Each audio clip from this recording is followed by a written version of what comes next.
E aí, beleza? Em 26 de abril de 1986, um barulho estrondoso irrompeu dentro das fronteiras da Ucrânia. O reator número 4 da usina nuclear de Chernobyl havia explodido. Inicialmente, todos presumiram que era apenas um incêndio normal, um acidente menor. No entanto, segundo estatísticas oficiais posteriores, a radiação emitida por esses acidentes menores foi equivalente à de 400 bombas atômicas lançadas pelos Estados Unidos em Hiroshima. Nas primeiras horas da madrugada, Mila acordou para usar o banheiro. De repente, um barulho alto ecoou do lado de fora e um fogo enorme ardia na direção da usina nuclear. O marido de Mila, Vasily, um bombeiro, recebeu uma ligação para correr até a usina para apagar o fogo. Naquele momento, ninguém estava ciente da gravidade da situação. Vasily, brincando antes de sair, disse à esposa que era apenas um incêndio comum, sem necessidade de se preocupar. O caminhão de bombeiros chegou rapidamente a Chernobyl. O reator à frente deles havia sido reduzido a ruínas, com grafite do núcleo espalhado pelo chão. Cada pedaço de grafite era uma fonte potente de radiação. Os bombeiros, ainda sem saber da situação, mal usavam equipamento de proteção, enquanto começavam a instalar mangueiras de água para extinguir o fogo. Eles não tinham ideia de que estavam em um dos lugares mais perigosos do mundo, onde até mesmo alguns minutos de exposição poderiam ser fatais.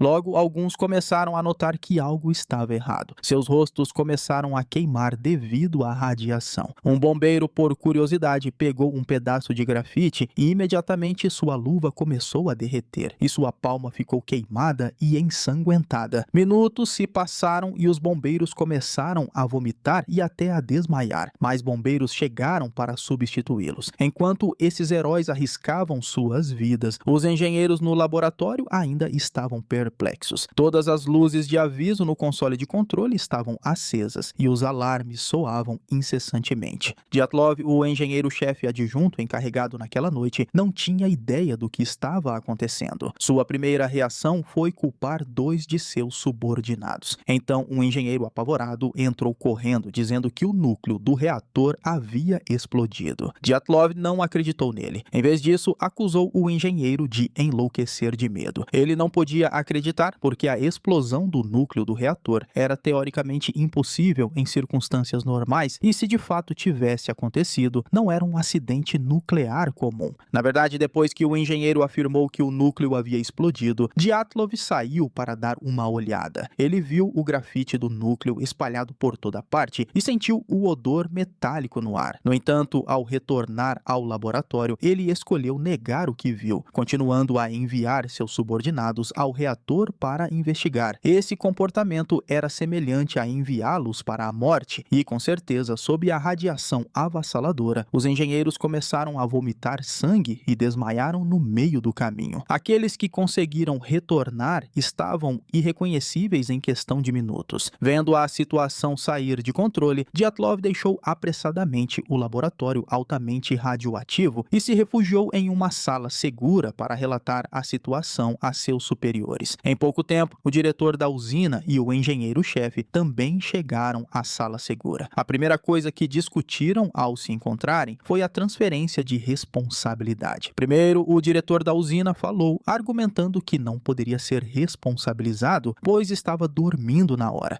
Então, Dyatlov afirmou que o plano foi aprovado pelo engenheiro-chefe e executado por dois de seus subordinados. Então, ele também não tinha nada a ver com isso. Por último, o engenheiro-chefe afirmou que Dyatlov estava na supervisão direta naquela noite e, como ele não estava presente no local, não poderia ser responsabilizado. Somente depois que cada um se eximiu de qualquer culpa, a discussão se voltou para o desastre. No entanto, a parte mais alarmante foi que Dyatlov não revelou a verdade a eles. Ele escondeu intencionalmente o fato de que o núcleo havia explodido, descrevendo-o como um incêndio menor. Dyatlov alegou que o nível de radiação atual era de 3,6 Roentgen. O diretor da usina achou que isso era gerenciável, mas o que ele não sabia era que 3,6 Roentgen era o valor máximo que o instrumento de medição do laboratório podia exibir. O nível real de radiação há muito havia excedido isso. Enquanto isso, Mila ainda esperava seu marido voltar para casa. Em sua área residencial, vizinhos se reuniram na ponte mais próxima da usina nuclear para observar o incêndio. Naquele momento, o ar estava cheio de uma concentração concentração extremamente alta de poeira radioativa. Mas eles estavam completamente inconscientes. Idosos, jovens e até bebês estavam ali, expostos à radiação nuclear mortal, maravilhados com a beleza diante deles. De volta ao laboratório, todos estavam atordoados com o acidente. 2 engenheiros, temendo que o fogo derretesse o núcleo do reator, decidiram arriscar suas vidas. Eles entraram no reator para abrir manualmente a válvula de água e resfriar o reator. Eles sabiam que poderia ser uma viagem sem volta, mas seguiram em frente, entrando no inferno sem hesitação. 4 horas haviam se passado desde a explosão. Oficiais do governo local finalmente se reuniram para discutir contramedidas. O diretor da usina começou minimizando a situação, assegurando a todos que tudo estava sob controle. No entanto, um oficial apontou que pessoas do lado de fora já estavam vomitando e com queimaduras devido à radiação. Ele propôs que a população fosse evacuada imediatamente. Nesse ponto, um oficial mais velho, de posto mais alto, levantou-se. Ele afirmou que precisavam isolar a cidade e ninguém poderia sair. Precisavam cortar as linhas telefônicas para evitar a disseminação de desinformação e impedir que as pessoas destruíssem suas próprias conquistas. Ele continuou dizendo que todos seriam recompensados por suas decisões naquela noite. Ao ouvir isso, os oficiais se levantaram e aplaudiram, cheios de entusiasmo. Depois que os oficiais saíram, um engenheiro voluntariamente entrou para relatar a situação. Ele disse que havia medido o nível de radiação perto do reator e não era os 3,6 Roentgen afirmados anteriormente. A situação atual era tal que até mesmo um instrumento de medição de 200 Roentgen estava fora de escala. Além disso, ele tinha visto fragmentos de grafite espalhados pelo chão. A essa altura, pessoas estavam continuamente desmaiando e vomitando sangue nas ruas. Soldados carregavam macas para resgatar os feridos, mas eles próprios desmaiavam enquanto caminhavam. O hospital local estava superlotado e cheio de gritos. Um grande número de bombeiros havia sido gravemente queimado. Logo, os altos escalões do governo em Moscou convocaram uma reunião de cúpula. No entanto, como o diretor da usina e outros mentiram sobre a situação real pelos relatórios que tinham, isso ainda parecia um acidente menor. O vice-ministro encarregado da energia, Boris, afirmou que a situação não era grave. A radiação não afetava a saúde e tudo estava sob controle. Quando todos estavam prestes a encerrar a reunião, após uma breve discussão, um físico nuclear chamado Valery se levantou. Ele expressou que, com base nos detalhes do relatório, fragmentos de grafite pareciam ter sido encontrados no local. A aparição de grafite significava que o núcleo havia explodido. O dano causado pela explosão do núcleo afetaria a vida do povo da nação por gerações. Dada a gravidade da situação, o presidente soviético Gorbachev enviou Boris e Valery ao local para investigação. O helicóptero logo chegou acima de Chernobyl. As mentiras dos diretores da usina estavam se auto-expondo. A usina cuspia fumaça espessa e todo o reator havia sido reduzido a ruínas. O diretor da usina e o engenheiro-chefe já estavam lá para recebê-los. Assim que viram seus superiores, estavam cheios de jargões oficiais e alegaram descaradamente que, sob sua liderança, o trabalho de socorro havia feito conquistas notáveis. Nesse momento, os bombeiros lutavam em um banho de sangue. As baixas aumentavam entre o público e eles realmente achavam que estavam fazendo um excelente trabalho. No entanto, para medir a intensidade da radiação, um general arriscou sua vida e foi pessoalmente à área central do acidente para medir o valor. Ele então trouxe um resultado chocante. O nível de radiação na área central da usina havia atingido 15.000 Roentgen. Sem dúvida, este era um desastre de classe mundial. Ao ouvir essa notícia, Boris imediatamente demitiu o diretor da usina e o engenheiro-chefe, declarando que estava oficialmente assumindo o controle de Chernobyl. O primeiro passo era extinguir o fogo. Os soldados vinham usando água para apagar as chamas, mas quando a água encontrava o núcleo ardente do reator e fluía para o subsolo, causaria poluição severa às fontes de água. Nesse ponto, Valery sugeriu que a única solução era jogar areia e boro de helicópteros. No entanto, havia um problema com isso. O nível de radiação atual acima da fábrica era suficiente para destruir todos os helicópteros e pilotos. Então, era uma missão sem volta. Logo, um helicóptero perdeu o controle devido à exposição à radiação e mergulhou na fumaça espessa, colidindo subsequentemente com cabos de aço e caindo no local. Todos os pilotos restantes ainda arriscaram suas vidas para completar a missão. De acordo com registros, todos os pilotos envolvidos na operação morreram em poucos anos e os helicópteros que usaram foram abandonados. Enquanto isso, na região da Bielorrússia, vizinha a Chernobyl, anomalias foram detectadas. Uma física nuclear chamada Ulana, após investigar, determinou que a fonte de poluição vinha de Chernobyl. Ela imediatamente foi ao governo local e sugeriu que as autoridades informassem o público para evitar sair de casa. Mas as autoridades não levaram suas palavras a sério. Na verdade, a poeira radioativa já havia se espalhado pela Europa com o vento. Até mesmo institutos de pesquisa suecos detectaram anomalias de radiação. Os americanos, subsequentemente, usaram satélites para fotografar o incêndio em Chernobyl, enquanto a França já havia proibido crianças de saírem de casa. Sob pressão internacional, a União Soviética finalmente admitiu que um incêndio havia ocorrido em Chernobyl, mas ainda ocultaram o fato de que uma explosão nuclear havia ocorrido. Para contribuir com sua própria força, Ulana decidiu ir a Chernobyl sozinha. Ela encontrou Boris e Valery e apontou uma falha fatal em seu plano de combate a incêndios. Atualmente, o método de extinguir o fogo era cobrir o núcleo do reator com boro e areia. Mas, sob temperaturas tão altas, a areia derreteria rapidamente em magma. Em 2 dias, o magma derreteria através da base da piscina de água abaixo e fluiria para o reservatório de água, causando eventualmente uma explosão de vapor. Uma vez que a explosão ocorresse, os 3 reatores restantes em Chernobyl seriam todos destruídos e a Europa ficaria repleta de cadáveres. Os 3 explicaram a situação no Kremlin e afirmaram que havia apenas 72 horas para o resgate. A única solução era ter 3 trabalhadores mergulhando no reservatório de água subterrâneo e abrindo manualmente a válvula para liberar a água. No entanto, o problema era que a radiação no reservatório de água era extremamente forte. Depois de descer, eles provavelmente morreriam em uma semana. Pedir aos trabalhadores que descessem era o mesmo que matá-los. Mas, diante do desastre, não havia espaço para indecisão. Valery reuniu os trabalhadores e prometeu um subsídio anual de 400 rublos para aqueles que entrassem na água. No entanto, os trabalhadores sabiam que descer era uma questão de vida ou morte. Impotente, Boris apelou às emoções dos trabalhadores, dizendo que esta operação era pelo bem de toda a humanidade. 3 trabalhadores se levantaram sucessivamente. Vestidos com trajes de radiação, os 3 heróis caminharam direto para a área diretamente abaixo do reator explodido. A piscina estava escura e as lanternas que trouxeram rapidamente falharam devido à radiação, mas eles continuaram a tatear seu caminho mais fundo.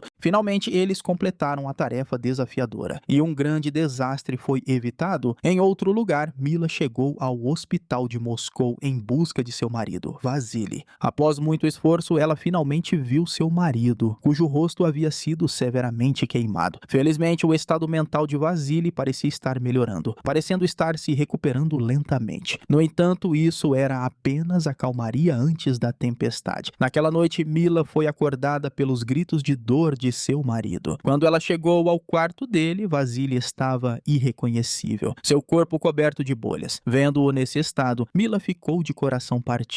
Mas para encorajá-lo, ela colocou um sorriso corajoso e abriu as cortinas, dizendo que do lado de fora da janela estavam a Praça Vermelha e o Kremlin que ele sempre quis visitar, junto com a Torre do Salvador e o mausoléu de Lenin. Ao ouvir isso, Vasily pareceu satisfeito porque ele havia prometido levar sua esposa a Moscou e achou que finalmente havia cumprido sua promessa. O que Vasily não sabia era que não havia nada do lado de fora da janela. Mila estava apenas expressando seu amor ao marido dessa maneira. Com o passar do tempo, novos problemas surgiram dentro da usina nuclear. A missão anterior de nossos 3 heróis que mergulharam na piscina para drenar a água apenas atrasou o derretimento. Ainda assim, o inevitável aconteceu. De acordo com a detecção, a camada de concreto atual só poderia suportar de 6 a 8 semanas. Depois disso, o magma ainda fluiria para o lençol freático, afetando finalmente a água potável potável de 50 milhões de pessoas. A única solução agora era cavar um túnel enorme sob o reator e instalar um trocador de calor para resfriá-lo. No entanto, decidir quem realizaria essa tarefa mortal tornou-se a questão mais assustadora. Nesse ponto, novos heróis estavam prestes a entrar em cena. Um grupo de mineradores de carvão, negros da cabeça aos pés. Os trabalhadores entenderam que a missão significava morte e inicialmente não estavam dispostos, mas quando souberam que dizia respeito à água potável de milhões de pessoas, embarcaram na jornada.